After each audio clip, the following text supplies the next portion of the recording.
estamos de volta com o Jornal Cidade Notícia. Hoje eu recebo em nossos estúdios a advogada previdenciarista Marcela França. Hoje nós vamos falar sobre a síndrome de burnout. Isso e muito mais a partir de agora.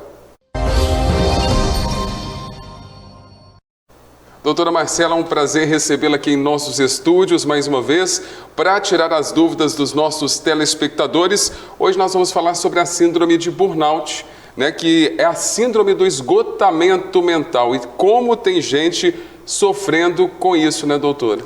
Cada vez mais, Fábio, e é um prazer estar aqui como sempre, e vamos destrinchar esse assunto porque a população de Itaúna, da região, do Brasil inteiro, precisa receber essas informações. Doutora, então, para a gente começar o nosso bate-papo, você poderia esclarecer para os nossos telespectadores, exemplificando o que é a síndrome de burnout?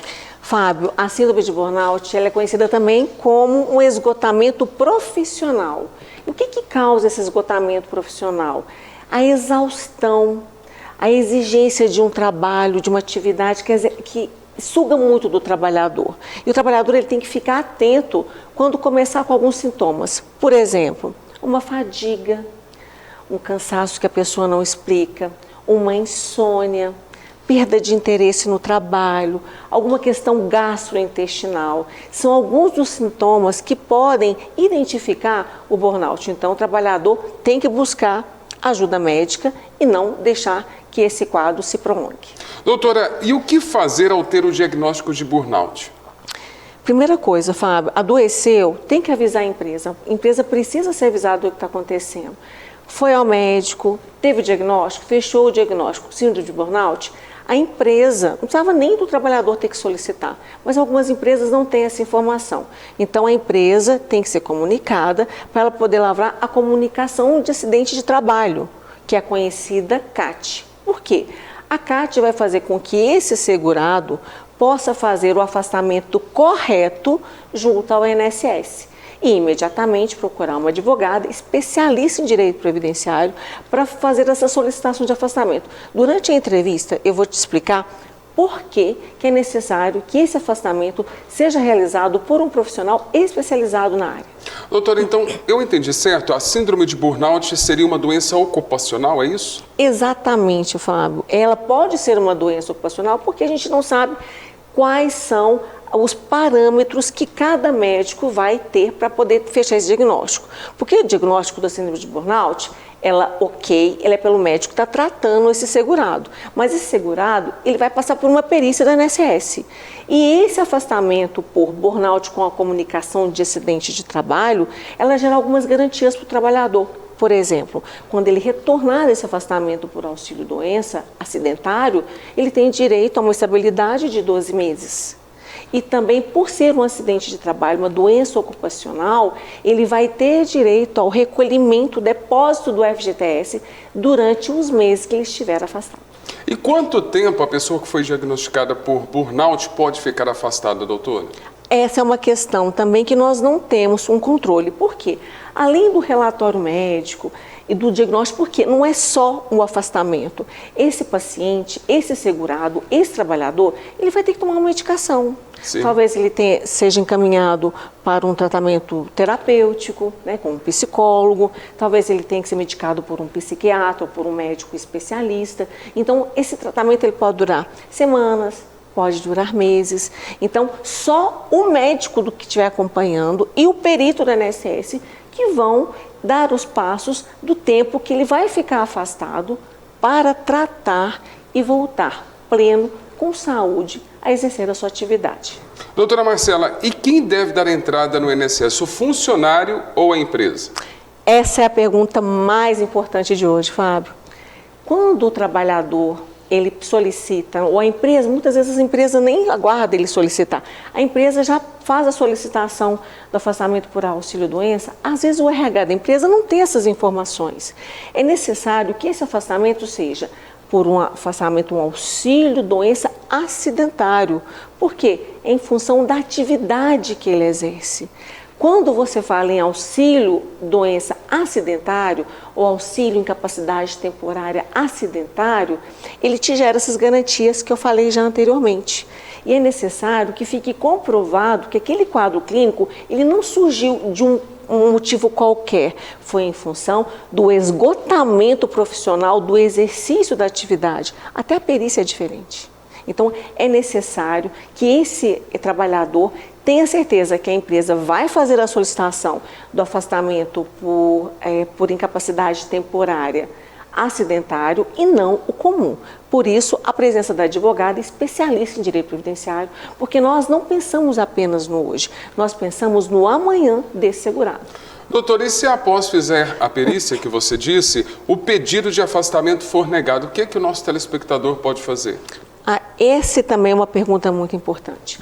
Se ele faz esse pedido de afastamento acidentário, afastamento por auxílio-doença acidentário, auxílio-incapacidade temporária acidentário, ele vai buscar a justiça. Houve negativa, vamos juntar a documentação que já foi juntada no processo administrativo e vamos à justiça. Quando o processo ele é um processo acidentário, em razão de um acidente de trabalho, o que acontece? Ele tem uma justiça específica, dependendo da competência, pode ser a justiça estadual ou a justiça federal. E são competências que vão olhar para esse trabalhador de uma forma diferente, porque o adoecimento dele foi em razão da atividade que ele exercia. E isso tudo vai ser analisado não somente o quadro clínico, a medicação, o tratamento e os efeitos colaterais a longo prazo desse tratamento. Às vezes você vê uma pessoa com síndrome de burnout afastada há 12 meses. Por quê? Porque o tratamento ele depende de uma medicação e de terapia durante 2 meses, até esse trabalhador voltar às suas condições normais para exercer essa atividade. E aqui, a gente não vai nem falar em aposentadoria por invalidez, mas existem casos extremos onde o trabalhador não consegue voltar para o mercado de trabalho e ele é aposentado por invalidez por síndrome de burnout. E depois de quanto tempo, não está na nossa pauta, que pode solicitar uma aposentadoria por burnout, no caso invalidez, né? Normalmente, como é que a gente funciona? Sim. Você vai acompanhando, por exemplo, lá no escritório, nós vamos acompanhando os nossos clientes. Nós temos clientes lá no escritório que o afastamento foi por uma doença, foi por razão de uma doença do trabalho e não houve esse enquadramento e dá um trabalho danado para a gente para depois enquadrar, fazer com que o INSS reconheça, a empresa emita essa comunicação de acidente de trabalho ou buscar outras provas para comprovar que é uma doença do trabalho. Então, se você vai vendo que a pessoa, que o segurado, o trabalhador ficou afastado 6 meses, mais 6 meses, mais 12 meses, mais 1 ano, você vai vendo que a pessoa não tem condições. Pelos relatórios médicos, a gente vai acompanhando para ver se vai ser necessário que ele te aposente por invalidez, porque ele não tem condições de voltar para o mercado de trabalho. Normalmente, Fábio, passou 2 anos afastado com auxílio-doença, é um caminho certo a aposentadoria por invalidez. Doutora, cada vez mais eu acho que as empresas têm que olhar um pouco mais para os trabalhadores, né? Muitas das vezes cobra-se muito, eles já estão ali no limite, não dá para tirar mais, que a gente fala, água de pedra. Exatamente. O que eu vejo muito lá no escritório, a reclamação, né, dos nossos clientes, é que às vezes a empresa nem passa isso para o encarregado, mas hoje as empresas elas têm uma coisa chamada meta.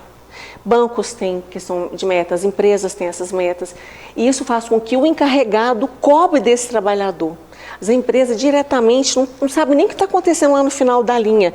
Por isso que aquele que está na linha de frente, ele tem que saber quem está lá atrás. Porque são essas pessoas que vão carregar essa empresa nas costas. Então é necessário que a gente olhe para o trabalhador como um ser humano. Todos nós somos irmãos.